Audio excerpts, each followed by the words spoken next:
Welcome to the Mad in America podcast, your source for science, psychiatry, and social justice.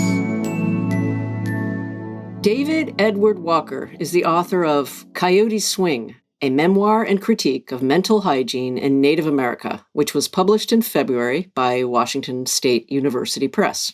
A psychologist, novelist, public speaker, poet, and singer-songwriter, Walker is a Missouri Cherokee descendant.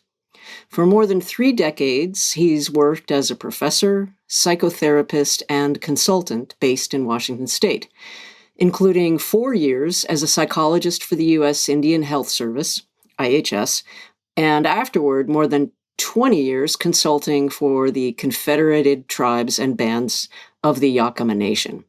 In much of his writing, including Coyote Swing, he addresses the devastating impact of the Western biomedical mental health system on Indigenous peoples and their experiences across the centuries of intergenerational oppression and trauma, both personal and systemic. 5 years ago, Walker wrote a series of articles for Indian Country Today that zeroed in on such oppressive practices, including the harms of psychiatric treatment on Native individuals and the history of labeling Native children with feeblemindedness and, later, ADHD. He holds a doctorate in clinical psychology from the University of Detroit. David Walker, it is a pleasure to have you with us today. Amy, I'm very glad to be here. Thanks for having me. I have to say, your book, Coyote Swing, there is so much packed into that book. There's a ton of history, colonialism, imperialism, oppression, genocide. There's your personal story in there too, stories of youths you've worked with, stories of your time with IHS and the reliance on the disease model, stories of your time working with the Yakama people. And it all comes together. It's this really absorbing read. And you dig deep into all of that. But before we get into everything, I want to start with the title, Coyote Swing. People are going to be curious why you chose that. So if you don't mind, if you could tell that story and why and how it relates to the topic of your book. So let me set a little context for this story, too. The story of Coyote Swing was told by an important person in the history of Yakama Nation, the recent history, William Charlie, who was Klickitat, one of the bands of Yakama Nation. And William Charlie was telling this story to his friend, Lucilius Virgil McWhorter. Lucilius Virgil McWhorter was a real personality and an early activist at Yakama Nation, a white ally who came from Ohio and wanted to basically be a cowboy. And at the turn of the last century, early 20th century, he had a ranch adjacent to Yakama Nation and befriended quite a lot of Native people, learned to speak the language, and became very close friends with William Charlie, who told him this story. So I'll read the story, and then I can explain why it informs the title of the book. Here it is. The cat belongs to the white man and goes ahead of his travels everywhere. The white man followed cat to America, which until that time belonged to the red man. Coyote, Spilii, was preparing to bring the Indians to a higher stand in life, bring them to education in a written language. Cat did not want this, so he fixed to get rid of Coyote. So he fastened a great swing to the sky. It was a big swing, and the people could swing far out over the world and be brought back by the swing again to their own country.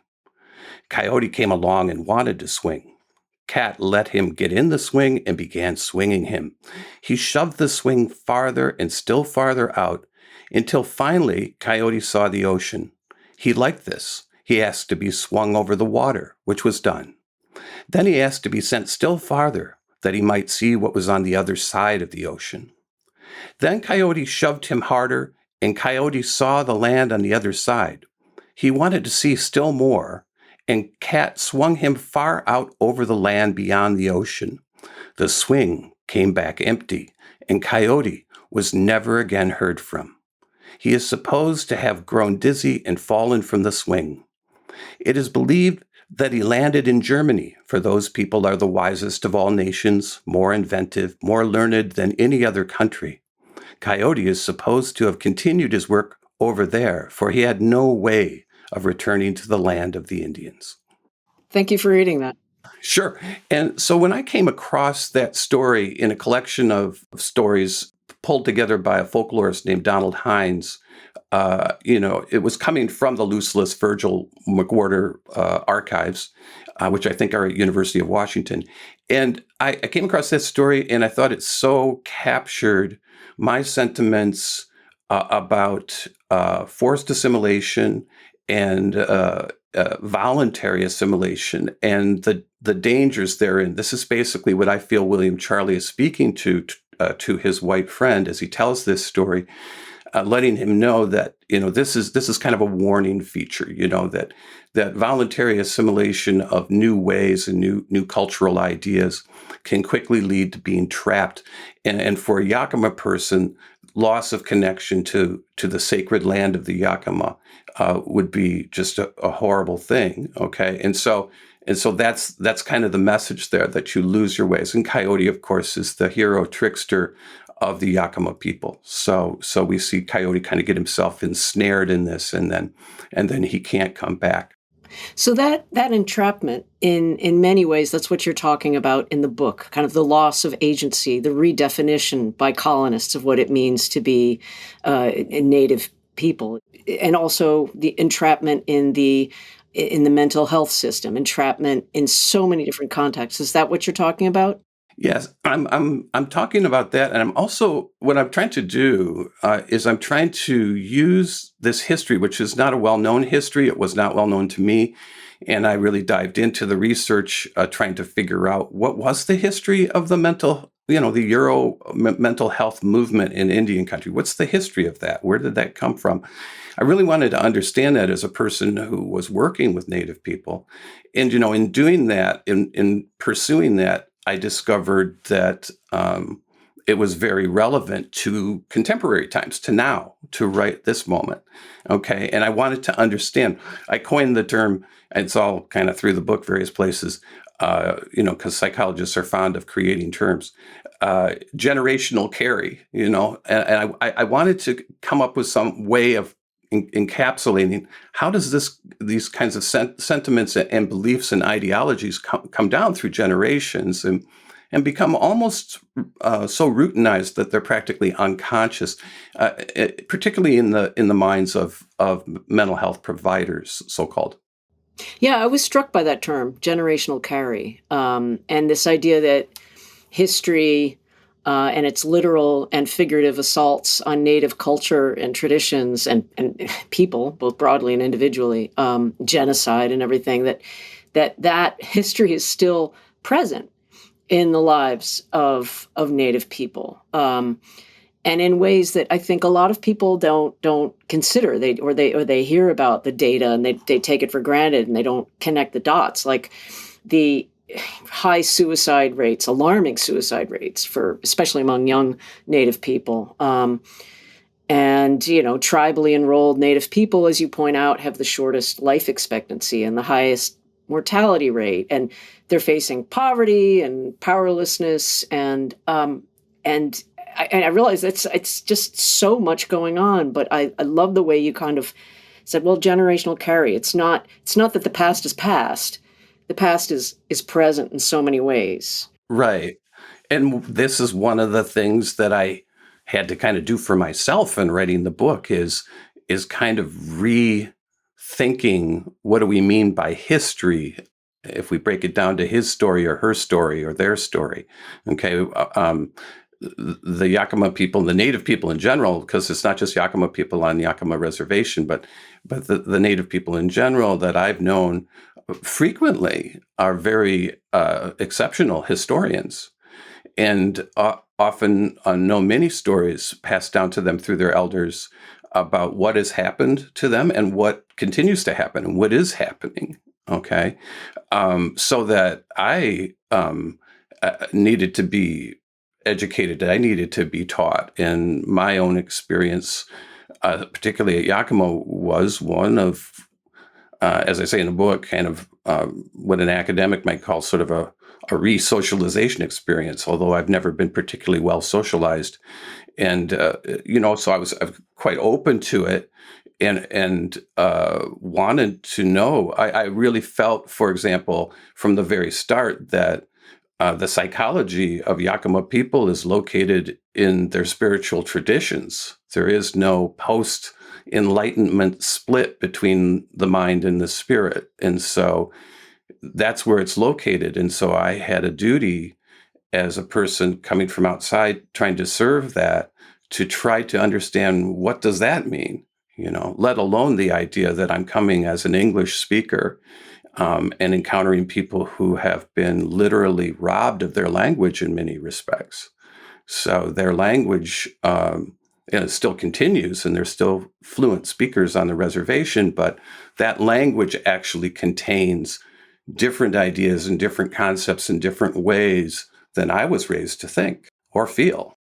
And that interests me too, the language element, which you address at various points in the books, and the idea of having even the federal government define who is technically native and or in a federally recognized tribe. Whereas it's from the Native people's standpoint, they have different modes and approaches to defining that. And that I thought was a really interesting piece of it as well, is kind of the power of language. And I know anybody who reads Mad in America or listens to this podcast knows the power of language and the empowering force of using your own language and saying who you are, like, and defining yourself. That's a huge piece of the move toward empowerment. Right. I was charged with a kind of responsibility by my Kala, Lavina Wilkins, who was the manager for a long, long time. She's now sort of semi-retired, but of the Yakama Nation language program, Ishkisin Sinwit. And she would often say to me, as she was explaining certain things and teaching me, she would say, "It's very difficult for me to express what I'm trying to tell you in English." And she had been raised in Ishkisin Sinwit, so. Well, that's really interesting, but could you back up a little bit and explain her role a little bit? You used the term, and if you could just speak to the significance of her role in your life and what that term means. Yeah, Kala is a term of endearment that means grandma, and she's basically my adopted grandma. She's not quite old enough to be entirely my grandma, but I see her that way. And she's a fount of wisdom for me. And I met Kala first when we were talking as a result of conferences that we did, Pathways to Hope and Healing conferences on the reservation in the early 2000s. And we kind of combined efforts because she had these virtues that she was teaching in the schools in the language in Ishkisin Sinwit. And she wanted to talk about that in relation to what we might do together in the school. We were working somewhat sort of happenstance in Yakama Nation Tribal School and also out in White Swan, one of the reservation towns in Mount Adams School District. So we kind of combined forces, and we took the virtues that she created as a centerpiece to the programming, loosely written, that we put together. And so she became really important to me, just from the standpoint of trying to be a good helper. But we got close together as friends, and I basically asked her at one point, "Can I call you Kala?" And she said, "Of course." So this kind of came about through that kind of way. And I've spent so much time with her over the years. We've gone through a lot of thick and thin with different personal and professional issues and troubles and this sort of thing. So she's still with us, and she's quite elderly at this point, but I talked to her very recently. So she's a real special person. Well, thank you for telling that story and explaining her role. But you just made a reference to some of the professional struggles you've had. So I if you don't mind, I'd like to go back to those 4 years that you worked in the IHS clinic, from what I think it was 2000 to 2004. And in the opening of your book, you call it bringing the song out, and you write, This book is like a song that arose out of grief. I remember saying, I have to write something as I walked out of a crisis center in 2002 after trying to, quote unquote, evaluate a Native young man so sedated by psychiatric drugs he couldn't recall his own name. Wow. So if you could just speak a little bit to the impact of that on you, how that, I mean, was that an epiphany? Did that make you start thinking in different terms about this work you were doing? I think I already came into Indian country with a somewhat unusual perspective on emotional difficulties that people have. I've never been a fan of the mental illness medical model, psychiatric kinds of ways because of the reductionistic. I consider human beings expansionist beings, and I was immediately shocked by some of the things I saw. I should also mention the caveat that I had to be really careful in the people and the experiences that I had in depicting them in the book. And, there's all sorts of little endnotes that refer to these being composite individuals. And so I'm always careful to say that the stories don't refer to any particular individual, although that particular story you're mentioning, I feel I can go ahead and say that was one person that happened to. Okay, so everything that has to do with more extensive cases that I mentioned of people, going through different problems with the mental health system, I composited as many of those as I could because I wanted specifically to avoid identifying people. So yeah, I was shocked, dismayed, and basically, I was pretty much alone in that perspective. This was business as usual. And so I really ran up against a lot of resistance to even commenting on such things, which was quite foreign to me from the perspective of just collaborating and being a co-consultant with people and just being a helper in general. I really ran into a lot of resistance to just talking about the ways that people were thinking. And I'm talking about mental health providers themselves. It was very much a shock. So it was a shock to me to see that, for example, that IHS had a very mainstream, if don't mind me saying, kind of white Euro approach to mental health in Indian country. It was, there was very little cultural adjustment or rethinking of it. So one thing I'm particularly curious about is the role, and which is really critically important, is the impact of all of this for youths, especially youths in the foster system. Could you speak to that a little bit? How they endure their own harms and different forms of oppression, and wind up on cocktails of drugs. And I know that's again another huge topic, but It is indeed. And thanks for asking.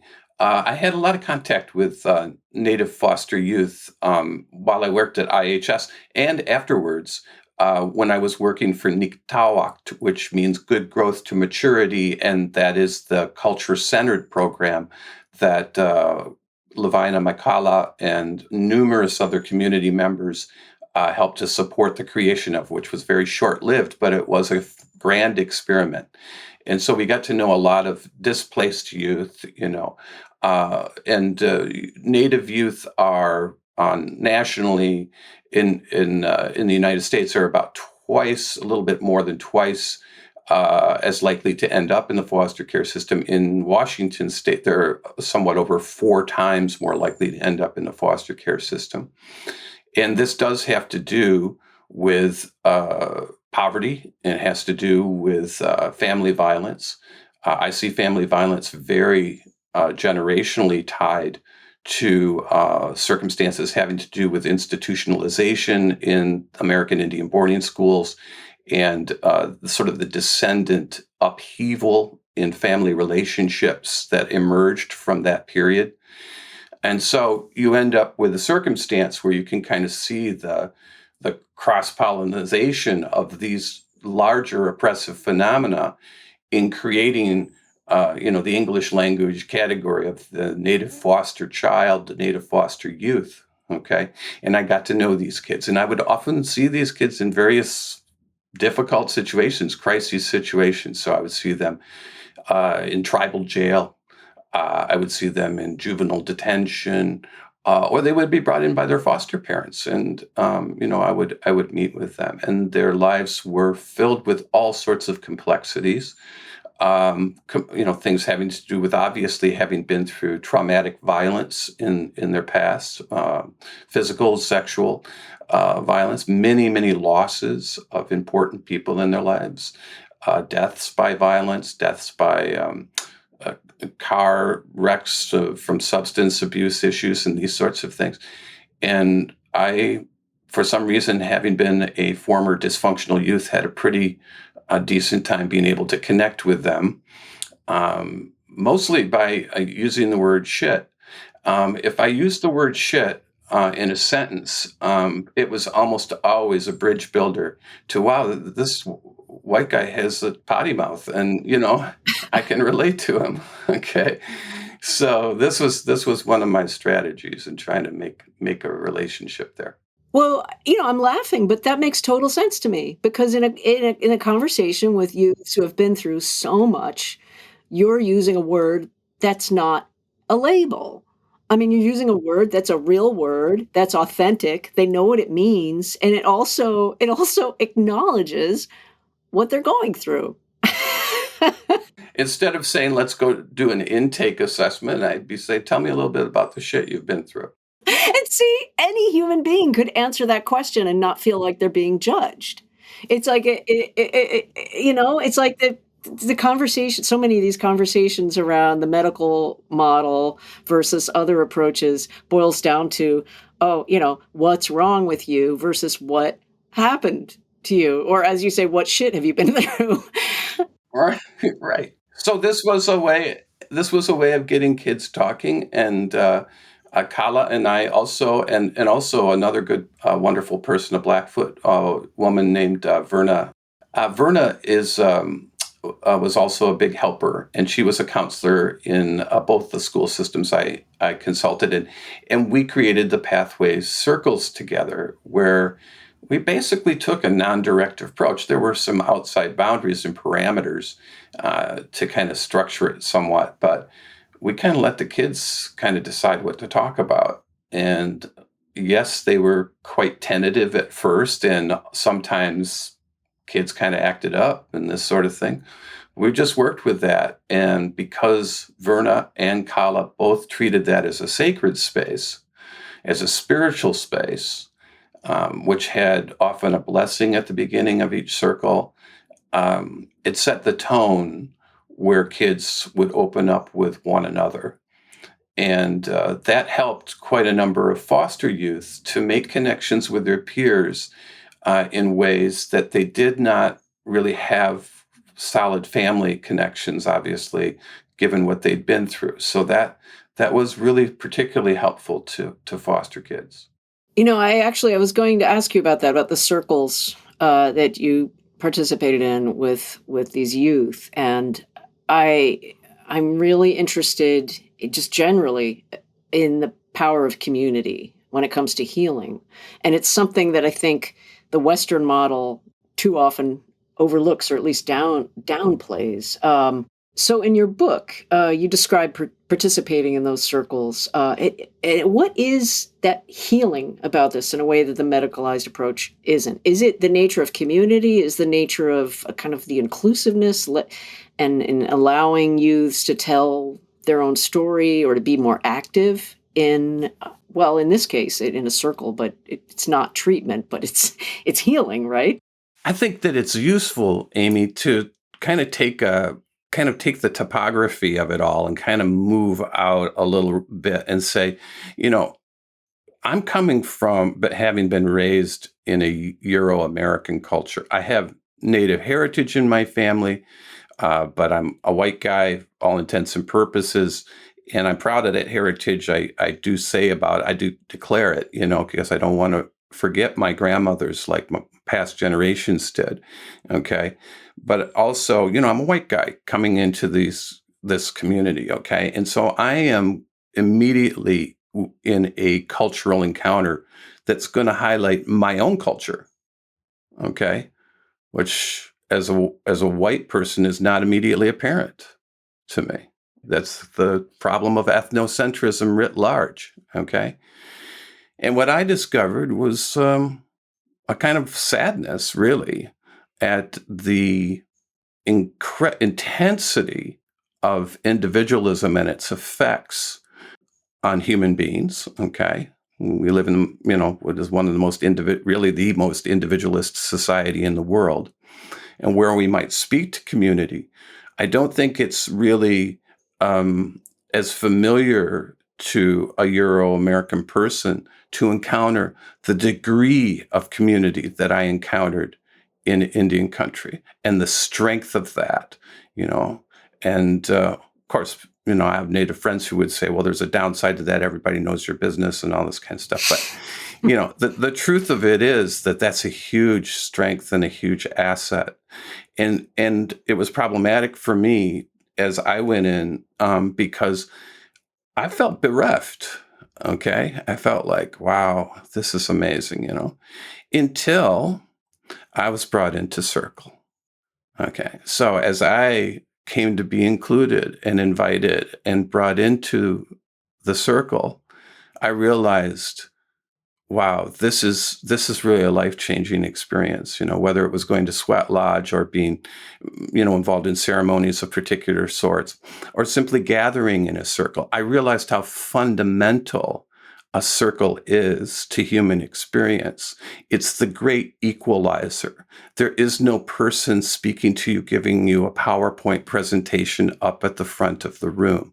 There is no person who is elevated above others as being the knowledge bearer, whereas no one else knows anything. Okay? Instead, any knowledge you have to impart or give is seen on equal terms with everyone else. I would say it fundamentally changed me as a human being, as one of my mentors, longstanding bear chief, who was Blackfoot, who tragically passed away in 2010, would tell me, be a real human being.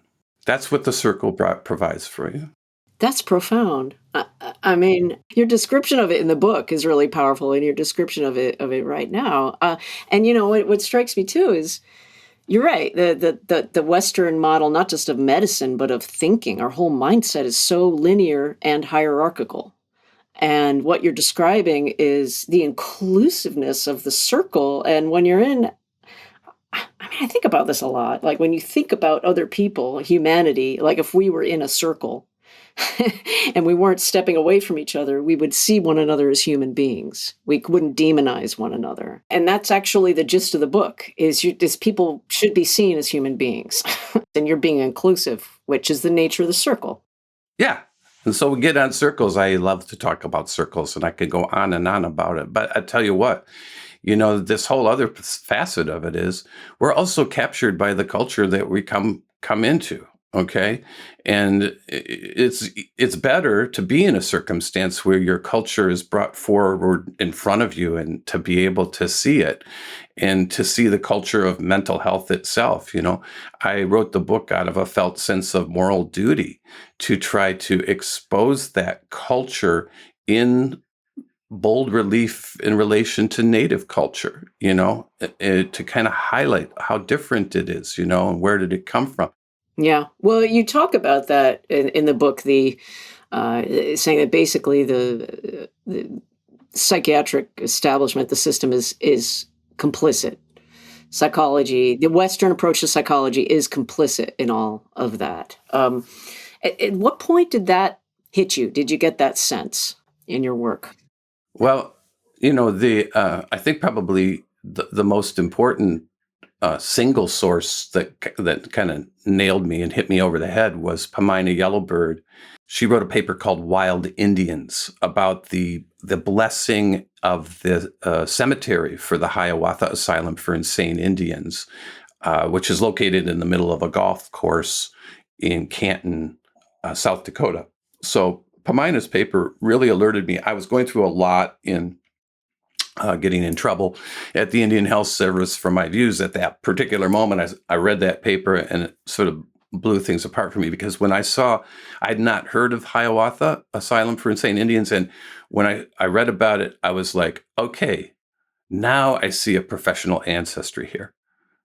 Okay. And now I'm in it. I'm a descendant of this practice, this socialization practice. My graduate education, I never heard about this.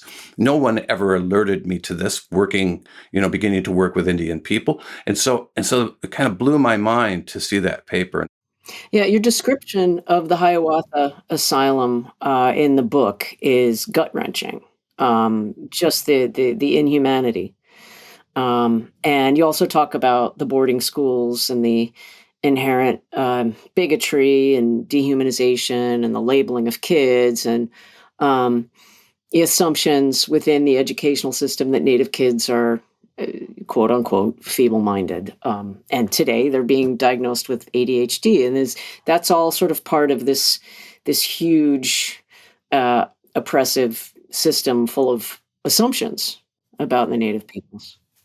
Yeah, that was another discovery, was to see how long that feeble-minded label was used. I was able to find this Israeli doctor, Dr. Frankenstein. He had written about feeble-mindedness in the late 1960s, early 1970s, okay?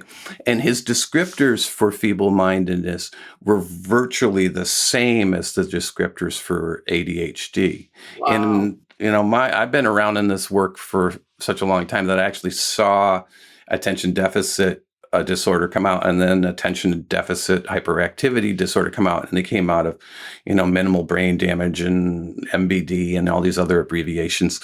And so when I saw the connection to the word feeble-mindedness, that really was a kind of a discovery. Like, okay, now we kind of see how the heritage of this idea directly plays into ADHD. Not to mention the fact that up until about 2010, Native American boys in the United States led the pack in being diagnosed with ADHD per capita. And that shifted markedly as the Center for Disease Control and numerous other parties put an emphasis on ADHD diagnosis among so-called marginalized communities and children of poverty. Okay, so then the other ethnic groups began to catch up to those numbers among Native boys. So I really did begin to see ADHD as basically a school-based diagnosis that has to do with kids not fitting in and not being able to learn, and in schools that are tremendously underfunded. Well, and isn't it also a part of this deeply entrenched bigotry that's hard, frankly, for white people in the wider system to acknowledge, like not recognizing the bigotry that's innate in the system and in our attitudes toward Native peoples. I'm wondering, and I realize I kind of know the answer to the question, but it has to be asked. Why isn't all of this part of a wider conversation about oppression of Native peoples, a wider conversation about mental health services, a wider conversation about what it means to be human? Why aren't we having that conversation more broadly? I'm just forming my opinion here, but my feeling about it is we live at a time where there's a kind of a tension between two forces, academically, but also I would say culturally, and it has to do with what is American history.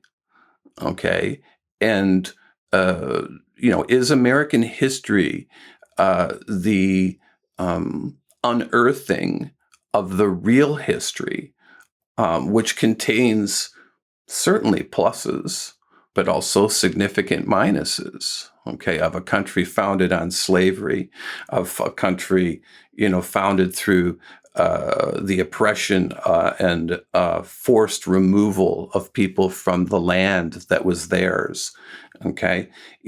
Is that the history of this country? or is it a revised, kind of homogenized history that is familiar to white Euro-Americans, okay? So that when you begin to illustrate various darker sides of that history, okay, you provoke that contingency of people, because that's not what they're used to, and they don't really want to know that because it seems to sully the reputation of this country and undermines it in some way, which I think is absolutely untrue. I think that it is the pathway to helping this nation to talk about the real deal of what really has gone down in this country, and to integrate that with more positive views that one might have of what this country has to offer. Okay, so that's the tact I think. But I think that those tension points between those two forces, they're very evident. If you look at the Texas Board of Education, which has an enormous sway over textbooks that are chosen in high school for American history, they've been singled out in their choices, okay, for not placing an emphasis and even really distorting Native history, okay, not to mention the history of slavery in the U.S. And of course, within critical psychiatry circles, the dominant paradigm that's being challenged is the psychiatric disease model. But you're talking about that and about the wider paradigm, this narrative that gets told, and voices that speak out saying, no, you should tell the whole story or a different story, they get suppressed. Yeah, I think that's true. And I think if you link that history to what just the basic ideologies are that inform mental health provision, and you start to say, oh, the mental health movement is actually intrinsically tied and complicit to this history, that really blows people's minds, and they push back on that because it's kind of like you took the rug underneath them. You pulled the rug out from underneath them. So there's a lot of resistance to that idea. It's interesting because when I wrote Coyote Swing, I knew that Native people and Native friends would definitely, and colleagues would read the book, but I wasn't really charged with that responsibility. I was specifically charged by my Kala and several other people, but my Kala was centered to this, to write a book for white people, Euro-Americans, so they could understand us and understand themselves better because they've lost their way. And I took up that mission, and boy, it took me a while. That was actually one thing I wanted to ask you about, the sense of mission that you had when you were writing it, and what next for you on that mission, and also what responses you've gotten. Have you gotten blowback? Have you heard from people whose eyes were opened? Have you heard from people who fell into defensive mode? I mean, what's been the response? So I had this sense of mission that was kind of a charge with me, but it became also kind of a way of protecting myself, of defending myself, because I couldn't connect with what the dominant view was, okay? And I wasn't going to practice that way. And so what am I talking about? What do I do? What do I believe, And so as I encountered this history, I started to write about it. But I'm still aware that, there's a lot of connection with what I'm saying among Native people themselves and people who read Native media sources, okay? And yet there's a big pushback that I'm feeling from certain professionals in Indian country about, what do you think you're doing writing that kind of stuff, okay? And that put me in a predicament where you better finish up this book and you better really articulate why you feel this way and kind of come up with some ideas about alternative ways of approaching so-called mental health in Indian country, which I believe should be owned in the indigenous languages of whatever that means to Native people. And do you think there's any sense or chance, or what is the prognosis moving forward? Can there be change? How how would that change be embodied, instituted? What do you envision? First things first, I mean, I've characterized myself as a bit of an earthworm, so people like me who are troublemakers, we kind of churn up the soil of what's out there and kind of loosen it up, by critiquing a system. And then there is an opportunity for reseeding and growing new ideas and new ways and new thoughts. I have some thoughts. I have some ideas, but getting back to the circle, I'm just part of that circle. Okay. And so how can I set up a way of encouraging people to look at new ideas and to rethink things? So a generational analysis was one piece that I deliberately wanted to do. And then the other thing is to really talk about the circle and the whole idea of revisioning. In the last 20 years, 23 years since I started at Indian Health Service, when I started, psychiatric labeling and psychiatric drugs were the dominant feature. And in many ways, they still are, okay? But there's been a shift in kind of the whys of that. Initially, it was, I think, because that's the best way to go. This is the way we do mental health, okay? And now I think that there's a bit more critical nature there, where tremendously underfunded agency with its own internal dysfunction that has never been really helped, good people working there who are not sponsored and supporting and bringing out new ideas. And so there's been more questioning. I've seen some evidence of that. In the broader society, the so-called dominant society, I've seen the same thing. There's been an erosion of that particular biomedical view with people like you, Mad in America, Robert Whitaker, all the different people who are writing in that era, Paula Joan Kaplan, all the different people that I've known over the years, so many people to list there, okay? But I think that it's creating fractures in the system, and we do have many possibilities there. I'm very intrigued and really like the ideas coming out of British Psychological Society from Lucy Johnstone and crew, and all the people, John Reed and all those people in the UK with the power, threat, meaning framework. I like that. I like Eva Marie Garut, who is coming from a sociological perspective and talking more about radical indigenism, the indigenizing of these ideas that come into Indian country, being evaluated and understood and either abandoned, discarded, or reframed through the sovereign control of Native people in their own ways of working with their own communities. So right now, the entire mental health system that comes into Indian country is controlled by the federal government, even though there are tribally granted programs through the Indian Health Service, that is, programs that are tribally managed, but they receive grants from the Indian Health Service.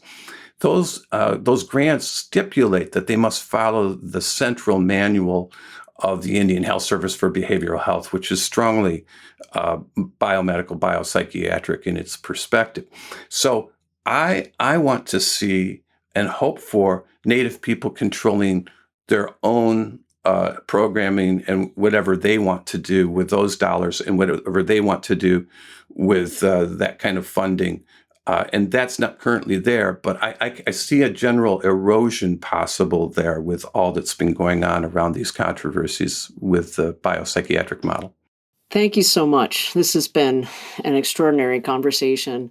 And David, it was so great to have you. Thank you for joining us today, and thank you for all your work. My great pleasure, Amy. Thanks for having me. Our guest today was David Edward Walker, author of Coyote Swing.